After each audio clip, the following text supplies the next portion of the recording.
자, 이번에는 커말 기출문제 2급 관련돼서 간단한 기출문제를 한번 풀어보도록 하겠습니다. 자, 다음 시트에 작성하시오. 자, 이수 여부가 이수인 사람의 수를 구하여 A13셀에다가 표시하십시오. 표시 얘는 5명 이렇게 표시해 주는 것이고 count if 중에 알맞은 함수 또 표시 형식을 사용할 것 이렇게 남았습니다.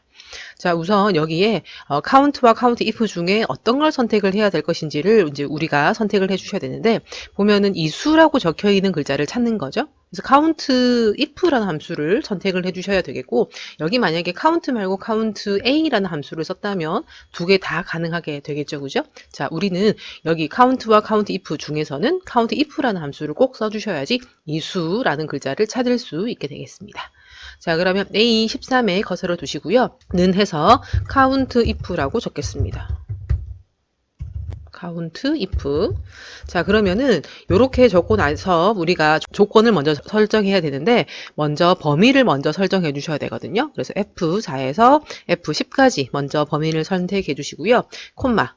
자, 크리테리어라 나와 있는 부분에다가는 쌍따옴표에 이수라고 적어 주시거나 아니면 이수라고 적혀 있는 칸을 클릭해 주시면 되겠습니다. 자, 해서 엔터를 치게 되면 이수라고 적혀 있는 사람은 눈으로 딱 봐도 4명인데 여기 4라고 적혀 있는 걸 보실 수가 있고요. 여기 보게 되면 아까 끝에 표시 형식을 사용할 것이라고 나왔기 때문에 A13에 셀 서식에 가셔가지고요. 여기에 사용자 지정에 가주시고 여기에 쌍따옴표에 명이라는 글자까지 그죠? 표시 형식을 바꿔주셔야 여기에 대한 정확한 답이 되겠습니다.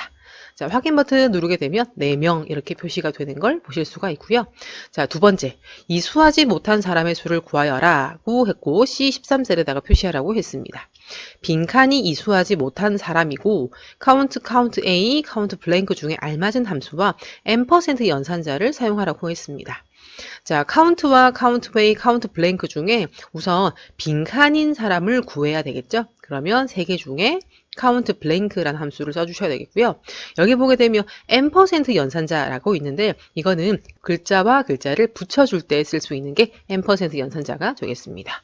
자, 그러면 수식이 구해진 결과값에다가 %의 명이라는 글자 텍스트를 붙여줄 수 있도록 하는 작업에 이 %, 연산자를 쓰시면 되거든요. 자, 그러면 우선 count blank 먼저 구해보도록 할게요.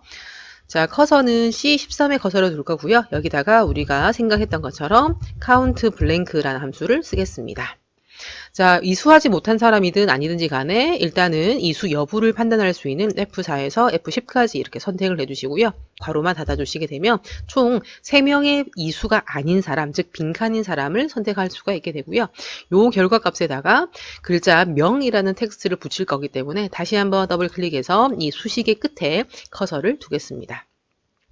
자, 우리가 명이라는 글자랑 이 함수 결과를 붙일 거기 때문에 풀을 먼저 붙여주셔야 되겠죠. 그래서 풀의 역할을 하는 게 %가 되겠고요. 그런 다음에 여기에 쌍따옴표에 명이라는 글자를 텍스트 처리해서 적어주시게 되면 엔터를 쳤을 때 3명이라는 글자가 찍히게 되겠습니다. 자, 여기에 조금 유의사항이 있어요. 왼쪽에 나와 있는 4명은요. 표시 형식의 4명이기 때문에 여기는 더하기 빼기가 가능합니다. 왜냐하면 입력된 데이터 자체는 그대로 쓰고 있는 거기 때문에 요거는 표시 형식만 이렇게 바뀌는 터라 더하기 빼기 가감선이 되지만 여기 금방 %의 명이라는 글자 자체를 수식에 연결해서 적었을 경우에는 텍스트 처리가 된다는 걸 꼭 기억하셔야 되겠습니다. 자, 3번. 필기 점수가 80점 이상인 사람의 인원수와 실기 점수가 80점 이상인 사람의 인원수를 합하여서 F13셀에다가 표시하라고 했습니다. 자, 얘는 2명이고요. count if 함수와 and 연산자를 쓰라고 했습니다. 자, 그러면 여기에 우선 커서를 갖다 넣을 거고요. count if란 함수를 써서 먼저 필기 점수가 80점 이상인 사람의 수를 먼저 구해 주어야 되겠죠. 그죠? 자, 그러면 필기 점수 값이 콤마 자, 조건은 80점 이상이라 했습니다. 자, count if와 sum if 계열 이 함수들은 조건을 적을 때 쌍따옴표 처리를 해주셔야 되거든요. 조건에. 그래서 그거나 같다 80 요렇게 적어주셔야지 우선 필기 점수 중에 80점 이상인 사람의 수가 구해지겠습니다. 자, 이렇게 구해진 거에다가 더하기 해주셔야 되죠. 더하기. 자, count if를 또 구해주실 겁니다. 이번에는 실기 점수가 되겠죠. 실기 점수 콤마 쌍따옴표에 크거나 같다 80 이렇게 설정하게 되면 자, 여기 보게 되면 앞에 나와 있는 거는 80점 이상인데 이거는 필기 점수가 되겠고요. 뒤에 나와 있는 카운트 if는 실기 점수가 80점 이상인 사람의 인원수가 되겠습니다. 이 두 가지를 더한 결과가 F13에 나오도록 수식이 만들어진 거죠. 자, 엔터를 치게 되면 총 4라는 글자가 나오게 되고요. 여기 나와 있는 글자에 명이라는 글자를 붙이기 위해서 표시 형식과 n% 연산자를 쓸 수 있는데 여기 문제는 n% 연산자를 쓰라고 했습니다. 자, 그러면 더블 클릭해서 여기에 끝에 수식의 마지막 끝에다가 우선 풀을 먼저 발라주기 위해서 n% 연산자를 적었고요. 쌍따옴표에 명이라고 텍스트 처리해서 글자를 기입해 주시면 되겠습니다. 자, 엔터를 치게 되면 4명 이렇게 표시가 되고 표시 형식이 아니라 명 자체를 붙였기 때문에 텍스트가 된다라는 것도 아까 이야기했던 내용이 되겠네요. 자, 그러면 총점 4번 문제는 총점에서 가장 큰 점수와 세 번째로 큰 점수의 차이를 구하여 A16셀에 표시하라고 했습니다. 자, 총점 중에 우선 제일 큰 점수를 구하기 위해서 max라는 함수를 쓰게 되겠고요. 여기는 처음 여러분들이 배우시겠지만 large라는 함수는 몇 번째로 큰 점수값, 값을 구할 때 large라는 함수를 쓰게 되고요. large가 있으니까 small도 있겠죠. 그죠? 그래서 large와 small이라는 함수도 많이 활용되는 함수이고요. 여기 문제에 나왔기 때문에 한번 같이 풀어보도록 할게요. 커서는 A16에 커서를 둘 거고요. 자, 우선 가장 큰 점수를 구하기 위해서는 는 해서 max라는 함수를 먼저 적어 주셔야 되겠습니다.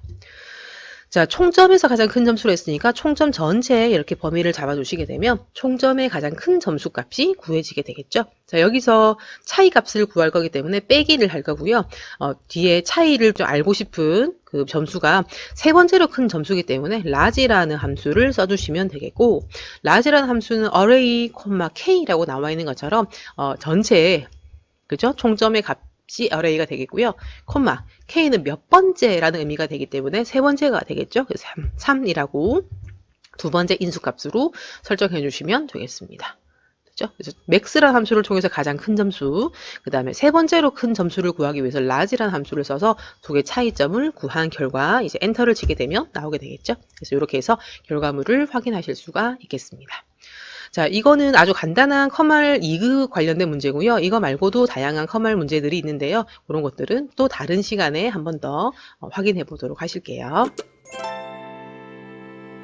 자, 이렇게 해서 실무함수 첫 번째 시간인 통계함수 익히기 부분을 같이 해 보셨습니다. 자, 화면에 보시게 되면 함수를 공부하는 방법이라고 해서 제가 나름대로 세 가지 그 순서대로 적혀 있거든요. 자, 우선 첫 번째 함수를 공부하는 첫 번째 방법은 함수의 의미를 정확하게 아시는 게 첫 번째 항목이 되겠습니다.